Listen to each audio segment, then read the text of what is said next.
Hi guys, magandang gabi guys. So dito kami ngayon nagkunan dito ang buhay namin na bilang FW. Malayas pamilya, ito kain tapos luto muna tapos ano ito. Ito guys, mga ulam namin baboy. Laging baboy dito guys. Umba oh. Pata guys. Kung hindi nyo subscribe guys sa YouTube channel ko. Tingnan nyo lang sa comment section sa baba. Yung chef cook namin guys. Cavite guys. Makilala ka kapatid. Makilala ka kapatid. Makilala ka.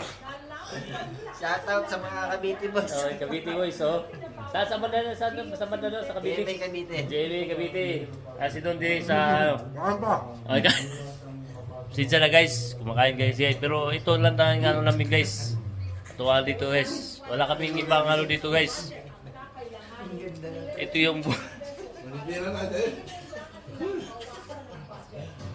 wala guys, ito pagkatapos kain o nood ng ano, YouTube, Jessica Soho, tapos movie, marathon.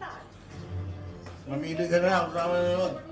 Mga na guys, ang kinabuhi na diri guys. Ito ang buhay ng OFW sa Guam. Pero mas okay dito guys kaysa doon sa Middle East. Kasi nasubukan namin doon. Pero isasalaysay ko dyan sa inyo guys kung paano yun ang buhay doon sa OFW sa Middle East. Kasi naranasan namin ng vlog. Kaya naihambing ko talaga ang buhay doon saka dito. So abangan nyo sunod guys sa sunod na episode sa aking pagbablog ngayon.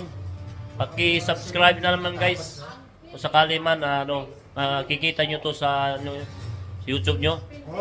Salamat sa inyong panonood guys. At saka kung sino yung mga guys, bibigyan ko tips kung paano makapunta dito guys. Kasi ibang dito sa Guam.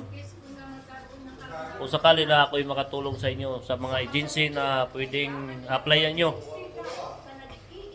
bilang isang construction worker dito sa Guam. Isang puntahan pala namin dito guys sa Guam. Malapit na rin kami umuwi. O yung kasama guys, pakilala ka na.